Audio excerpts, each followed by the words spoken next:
Hi, welcome to A Foreigner in the Philippines. Well, somebody asked if I could read the letter, and the letter has come from New Zealand. Okay, so it says, "Hi Beth and Terence, I'm in New Zealand and I love your YouTube channel and all of that. Is there any way to contact you?" and so on. Regard with asking for advice. Well, he went on then to tell us what the problem was. "I married a beautiful Filipina. I brought her to New Zealand but didn't realize I had also married Samsung." She married to Samsung? Yes, it is. It's just a play on words, honey. That's All a very right? nice She name. is a phone addict and spends most of the time flipping through Facebook. This has ruined our marriage. I see this addiction as being equal to that of being an alcoholic or a heroin addict. Despite trying many tactics, I've finally given up and we have separated. We have quite a good Filipino community here in New Zealand, but many of my friends also have the same problem with their wives. Our relationship has been much better since we separated, as I can now communicate with her through Skype and text messaging. I would be interested in your comments on this situation, Mike. Would you like to go first, my dear, as you seem to be chomping at the bit? So that's another problem. That's another major problem in the marriage. Because usually now that it's more in technology, it's always been in the phone. Like sometimes Terence and I, when we go to the restaurant and eat, or we go to a carinderia, she got her tablet, I got my phone. But that's because we're working, actually. Yeah. And I often say that if people were looking on, they would think us a typical technologically captured, addicted couple, because we don't seem to be paying any attention to each other at all. Actually, we're not. We're doing our job. Yeah, sometimes when you say to Terence, okay, put your phone, I put your tablet, I'll put my phone, and we eat. Okay? Yeah, not very often. Okay. Yeah, but we did that. And in the morning, that's our, what do you call it, Han? That's our bonding time. Reading comment, deleting comment. That's our bonding time. Now listen to what's being said there. That's our bonding time. She is reading the comments and I'm fielding the comments. So we are both on an electronic device. So the problem is very widespread. Go ahead, my dear. Yeah, but in your case, sir, maybe your wife is in the phone, is always in the Facebook because she was been homesick. She misses her family in the Philippines. Maybe that's the reasons why she's always in the phone. As long as she's texting with with the family in the Philippines. But if it's another thing that she's doing, then that's a red flag. And another thing that she's doing. Yeah, like for example, chatting with another guy, right? But if she's chatting with her family, because the reasons why also people are in the phone, because they're missing their family, they're missing their friends, but there is a limit. There is a limit, because the life with her and you as a husband should be the priority. Because that's another cancer of the society now, that people is being always in the social media, Twitter, Instagram, Skype, always been in Facebook. Instead of talking to instead each other. of talking, which is no good, because your life is with the person that you are with, that is physical contact or face-to-face contact. But there should be a limit. And to all marriage couple, you should bear in mind that social media could ruin the relationship, like what happened on our letter sender. Because well, it hasn't completely ruined it yet.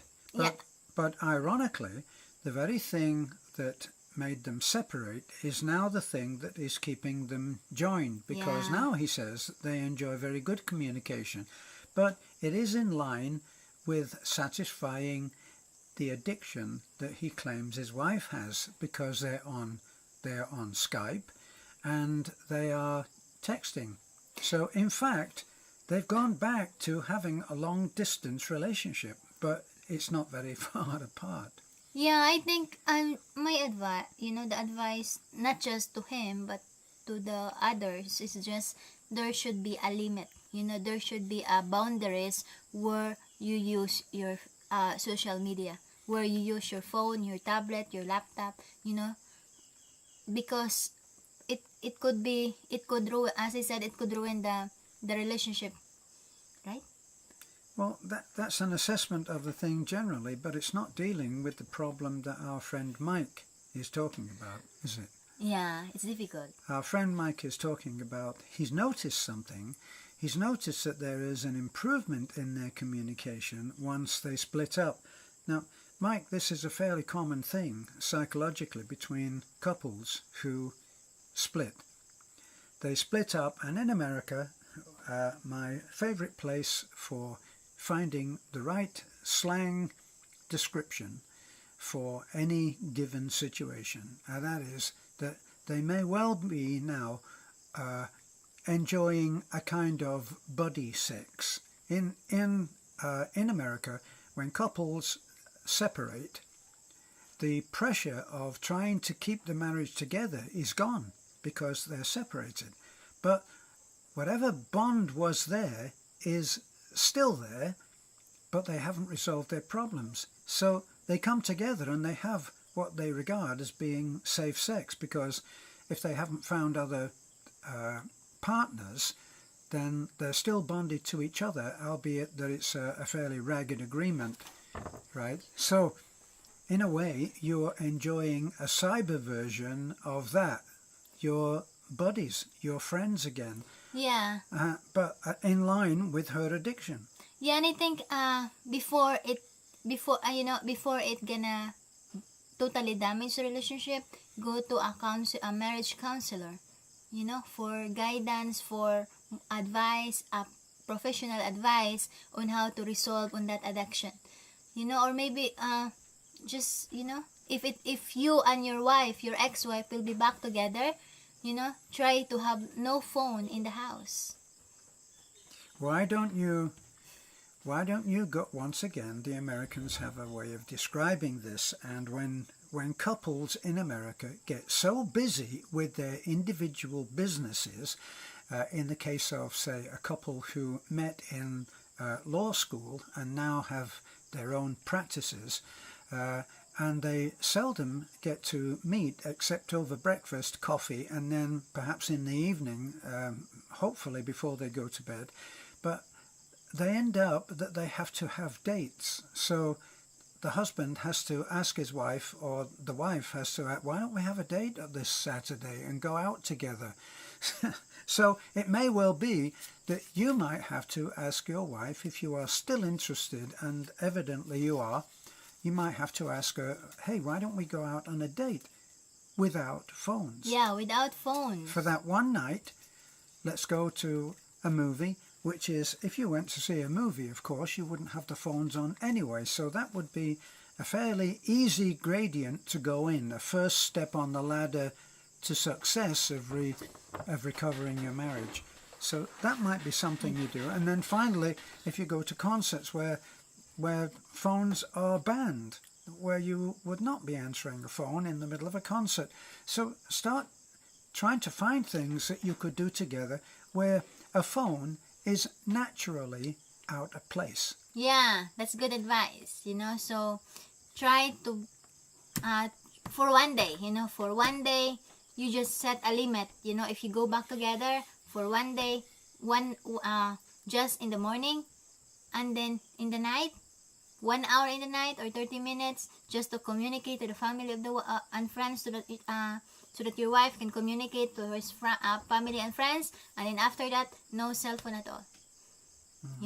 And as Beth said, assuming that the phone calls and the time that is on the cell phone is not quality time being spent on a long-distance relationship of which you are not part. Yeah, So there's something to discuss there with her.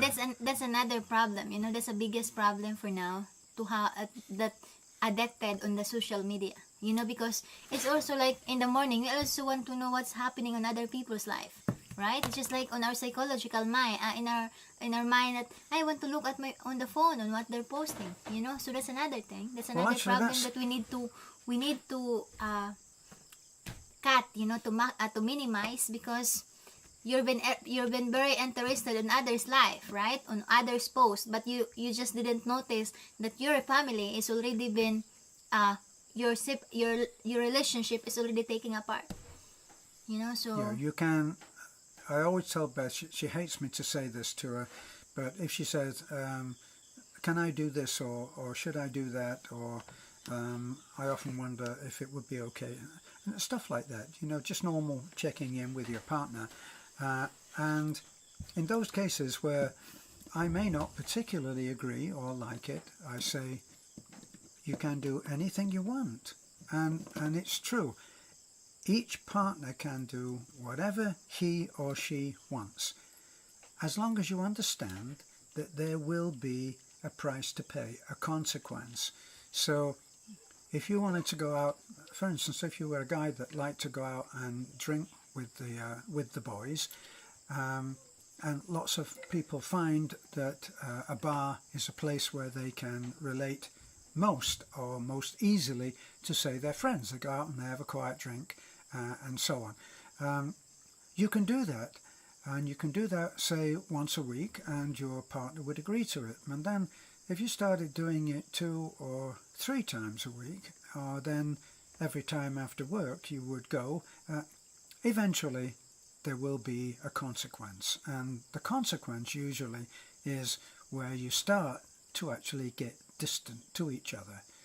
And then, as this couple have now done, they've parted because being together was uncomfortable. Now, from what I read, and from the work of various counsellors that have written books, I read a lot of books on this. As you know, I'm a reader.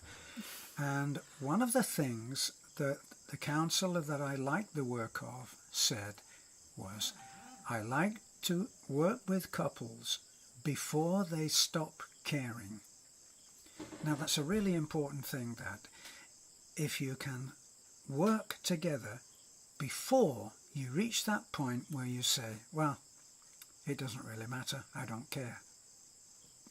When you find yourself saying, I don't care, you've reached a dangerous point that tells you you're going to have a consequence that is going to be hard to come up and confront. Honey? yeah, you know, so if you got problem on that kind of situations, you know, where your wife and you has getting part because of social media, because of always been in the phone, you know, talk to her, talk to him, or talk to your husband, or talk to your wife, you know, and say that, look, it seems that it leads into a big problem, you know, because you've been far away. I never know you anymore, because you're just always be on your phone, you know. And that's before they separate. Yeah. And then after they separate, what happens then? Yeah, after you separate, you just been looking back and says, why did I let it happen? You know, which comes of regrets. Right, which begs the question, Yeah. is, since you have been separated and you're now Skyping and texting, what is happening to her? Because we're talking now to Mike, who is the man of the marriage, but we don't know what the feelings are of the lady. Yeah. And as Beth so rightly said at the beginning, there's a very good chance that there's some homesickness there, and being in a constant touch with one of her siblings, her mom. Filipinas are very close to their mom. Beth sees her mom every day, and she's down there. And Beth's sister, Bewley, calls her mother every day, and that's a fact of life. So the fact that your Filipina is on public media, social media every day, who is she on it to? And that might be a very crucial question to ask and get an honest answer for. Yeah. you know. If you can feel that it's honest. Yeah, and then maybe, you know, maybe you could able to talk to the family of your wife, you know, like, look, I want to reconcile a relationship, and once it reconcile, you know, can you just have a specific time where she can able to communicate to you, you know. You could tell to the family, because I wanted to reserve, and I wanted to nurture, and I wanted to recover the relationship that we got. And if she's always in the phone, then that's gonna be another trouble. Yeah, as long as you don't assume Yeah. that she is on the phone to that family. Yeah. That's the point here. You know, so I mean, hope, if she was willing to separate before she would stop using that phone, then it seems like she has already reached that point where she doesn't care. You know, he's saying, maybe at some point in one heated argument which led to the separation, he said, if you don't stop using that phone all the time, then we may as well separate. I think there's more deeper on that, you know, not just It can't get any deeper than that, honey. No. It can't get any deeper than saying, if you don't stop doing that, I'm going to leave you.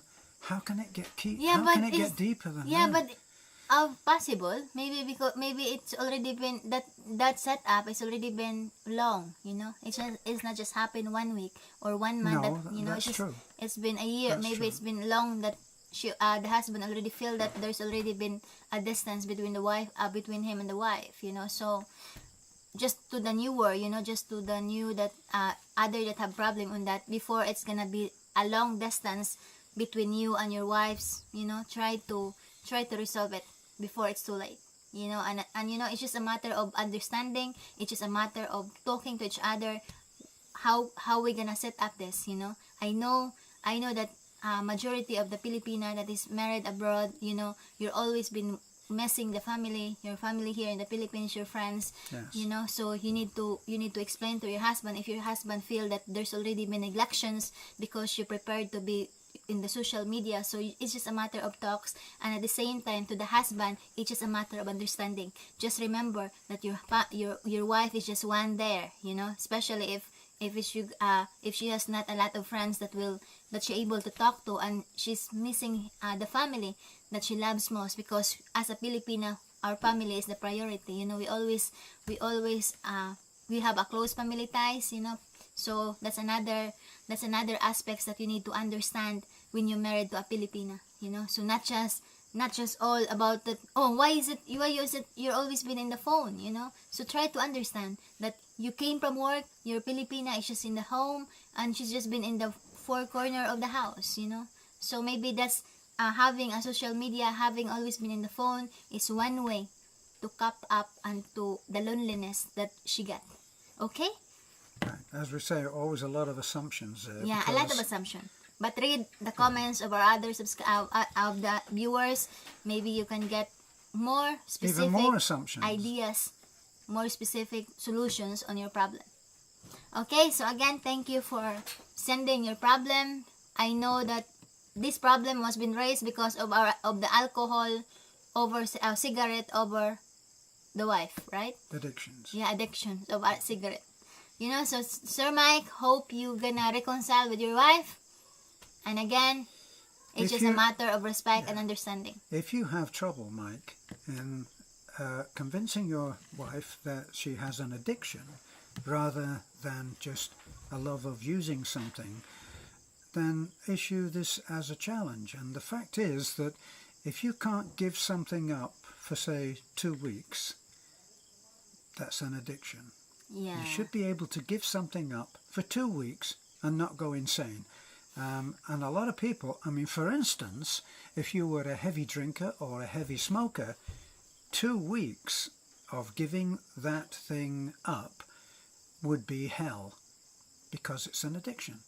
Well, it's not so easy to pinpoint being on the phone as an addiction, but as you have rightly said, you could consider that her use of the phone to the excessive amount that she does use it is akin to equal to, say, an addiction of heroin or tobacco or booze. Yeah, so just go, it's a marriage counselor, you know, just go to speak. If you can get us to do that, Yeah. that would be ideal, because Yeah. speaking together to a third party, the third party can bring in, well, they can retrieve you if one of you falls into that black hole of attack. That's what they're there for, to reach in and pull you out and say, let's look at this again. That's what Yeah. they're there for. Yeah, so please like, comment, and subscribe, hoping you get something from our opinion and our subscribers' comments. And let us know. Yeah. We'd like to know how it goes. Yeah, we wish you the best. Have a good day and God bless.